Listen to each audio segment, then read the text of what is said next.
Hi guys, so ngayon gagawa tayo ng video about sa paggawa ng isang circuit gamit ng Arduino based on demand of the client. So sabi dito, sa first nating client, greenhouse temperature regulator. A greenhouse manager needs a system to maintain an optimal temperature inside the greenhouse. This system should cool the greenhouse when the temperature exceeds 25 degrees Celsius and heat it when the temperature falls below 18 degrees Celsius. Provide visual feedback on the current mode, heating, cooling, or standby. Materials: Arduino Uno temperature sensor or thermistor, two LEDs, red for heating and blue for cooling. So gagamit din tayo ng 220 ohm resistor. So gawin na natin. Ayan, dito tayo sa Arduino IDE. So, una, i-define muna natin kung anong mga pin yung gagamitin natin. So, constant integer for temperature pin natin, which is AO. Kasi analog yung gagamitin nating um, sensor. Yan. So, gamitin tayo ng constant integer for,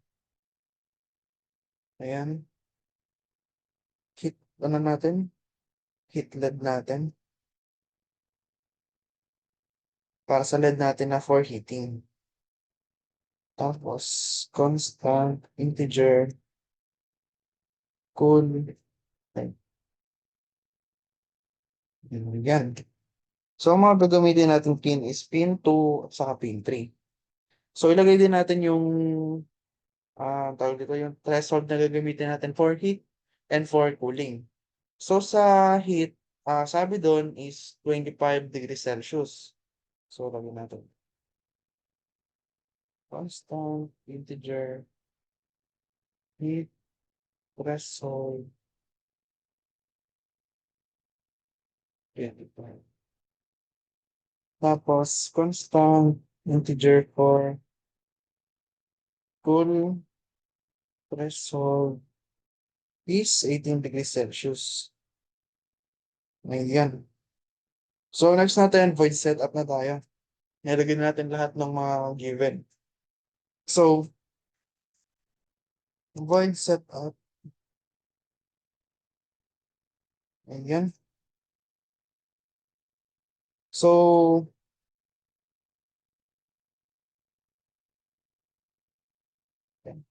gamit tayo ng serial monitor, sabi din dito sa kanina. May sabi sa kanina. Eto, visual feedback kailangan. So, gagamit tayo ng serial monitor. So, serial, yan lang. Itong serial begin 960, ito yung madalas gamitin na baud. So, ayan. So, define natin yung pin mode. Nung hit LED natin sa kanong full LED. Kung ano ba siya, output or input. So, sa case natin siya ay output. Pin mode. Pin hit LED. Hit LED natin is output. Output. Ayan. So, pin mode. Full LED. Output.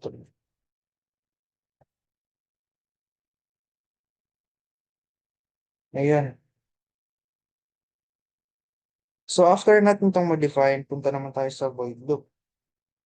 So, mag-void loop na tayo.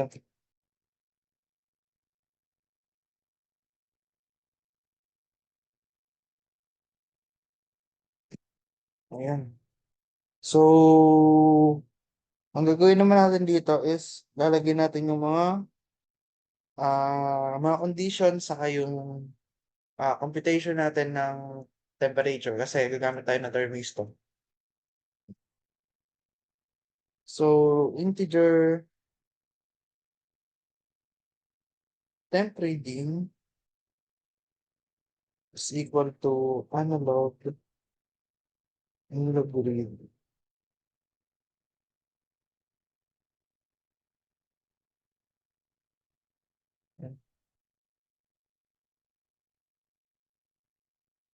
So, yun. So, sabi dito, yung temp reading natin ay equal siya sa analog read, which is yung temperature pin natin, yung thermistor. Ayan. So, gagamit tayo dito ng float kasi yung values natin para mas mataas yung range niya at makuha niya rin mga decimal point para mas maging accurate. Temperature is equal to temp reading. Ito times natin siya sa 9. And tapos, di-divide natin sa 5. Then, mag-add tayo ng 32.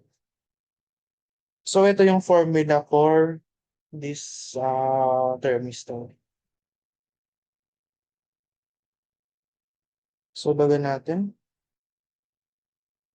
serial.print. Print natin yung temperature.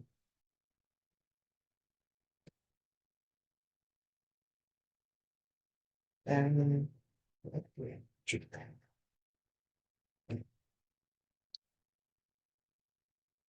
so, print natin yung mismong temperature niya. So, serial.print and then mm, temperature. And maliit lang ito. Temperature. So, dito, ipapakita niya sa serial monitor yung temperature which is makukuha natin dito sa formula na to sa taas. Ayun. So, condition naman tayo. So, gamit tayo ng if-else condition. So, if yung temperature natin is greater than yung sa heat threshold, which is 25, ang mangyayari dito, yung ating digit, yung ating cool pin is mag-high siya. So, mag-open siya para makul niya yung um, para ma-stabilize niya yung sa temperature kasi masyadong mataas. So, yung threshold lang natin is 25.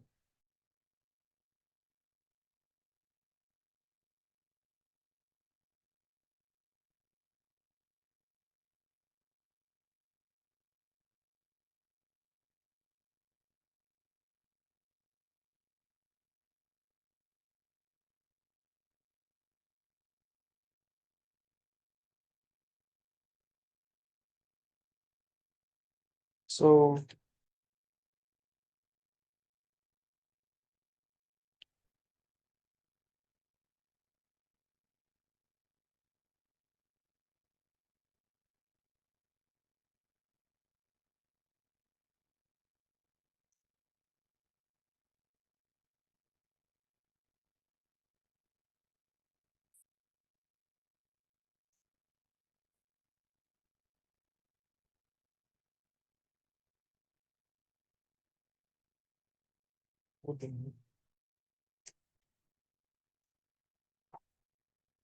yun. Tapos, condition ulit. So, else if yung ating temperature ay less than sa cool threshold ang mangyayari is mag-on naman yung heat pin kasi masyado siyang malamig, kailangan niyang painitin based sa cool threshold. Mali pala spell. Buti nakita. Ayun. So, digital, right? Natin yung cool LED. Cool LED natin is naka-low, naka-high. Ay, baliktad ko ka dito. Ay, tama na ba ito? Wala dapat naka-low na ito. Yan. Tapos digital. Right, ulit natin. Kung heat pig naman natin, kung heat LED naman natin ang naka-high.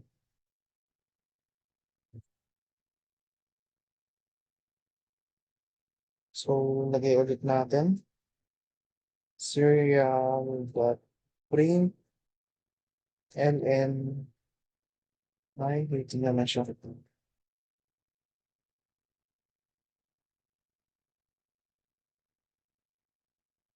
Ayan. Tapos maglalagay pa tayo ng isang condition na else, pag stable siya is hindi siya iilaw, hindi siya mag-heat, hindi siya mag-cooling.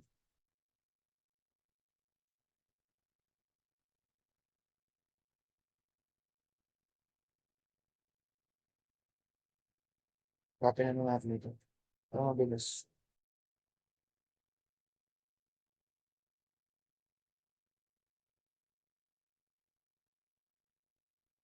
Ito naman mag-low natin. Low sila parehas. Tapos gawin natin dito, serial dot println is standby.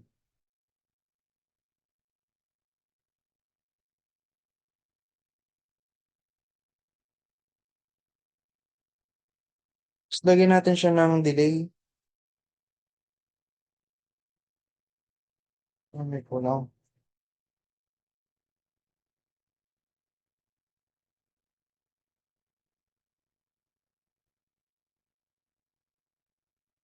Delay natin ay 1 second.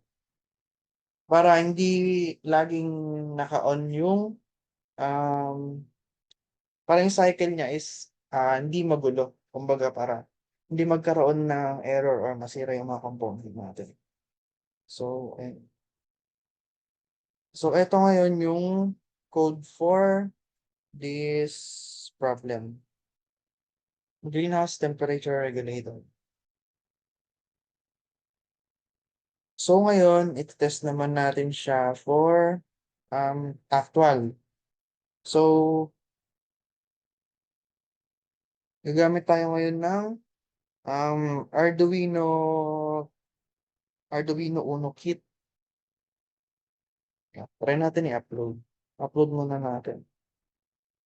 Tapos, mamaya ipapakita ko sa inyo kung yung paglalagay ng mga electronic component natin sa pagpapagana ng Arduino. So ngayon, isave muna natin siya sa Arduino natin. Ito. So, tama naman siya dito. Yung Arduino Uno. Then, i-check muna natin kung tama yung code natin. Oh, may mali. Eto. So, kulang na siya ng ganun. Tama na ba? Tayo na siguro.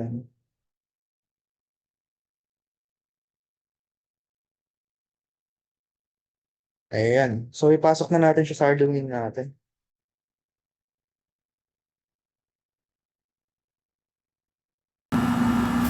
Ayan. So, dito, i-connect natin based sa circuit, connect natin tong thermistor sa ating analog in, which is yung AO. So, yan. Lagay muna natin. And then, i-connect natin yung isang side sa dito sa AO natin. Ayan. Tapos, next natin, pwede naman i-connect na natin agad sa ground. Yung ground. Ayan.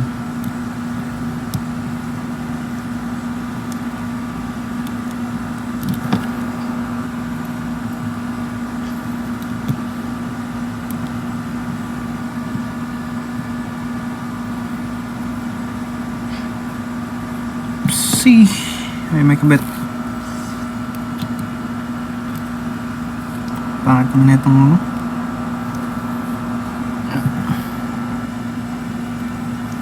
natin dito.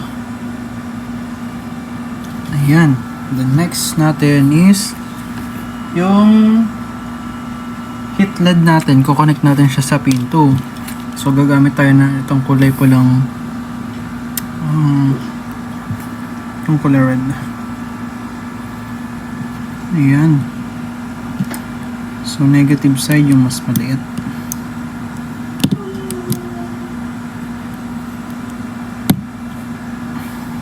Ayan. Then i-connect natin siya sa pin number 2. Ayaw. Yan. Pin number 2.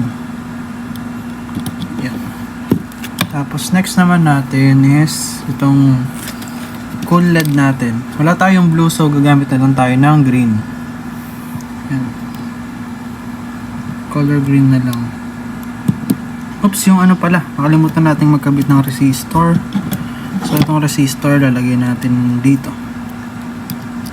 Ayan, para hindi siya kung sakali man na mataas yung nilagay nating supply, hindi siya masusunog. Ayan. Balik natin. Then, ito pang isang resistor natin.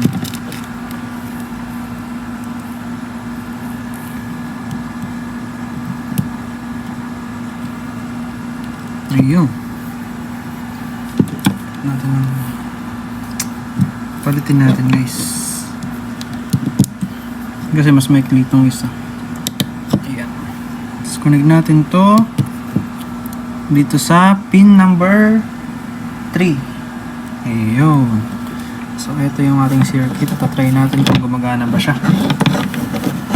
Okay. Saksak lang natin tong laptop. So ayan. I-input na natin yung ating ginawang circuit.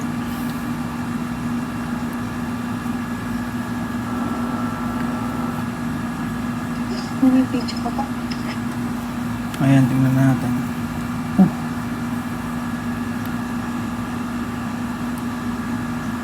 Ayan. So, ba tayo gumana? So, parang baliktad yung pagkalagay natin ng mga gamit. Try natin baliktad.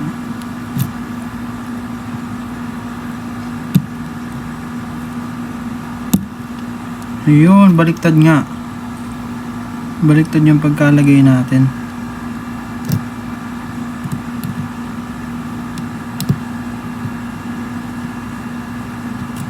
May tama dito. Ito.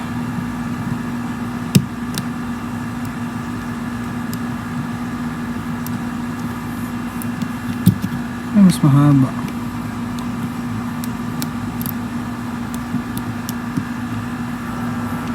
Oh my gosh, yan. Hindi pa pala tayo nakapaglagay ng ground. So maglalagay muna tayo ng ground. Ay, matusok. Ganun.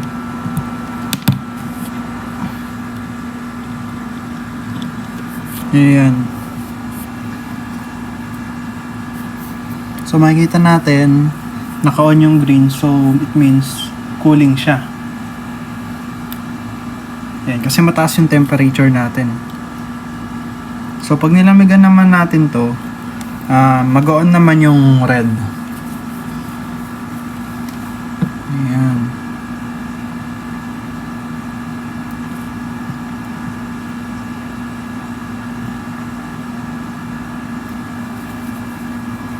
Yan, saan nakakita yung temperature dito is 32 degrees Celsius. 32 degrees Celsius, kaya siya nag-cooling kasi lampas siya sa heat threshold natin. Ayan. So, yun lang.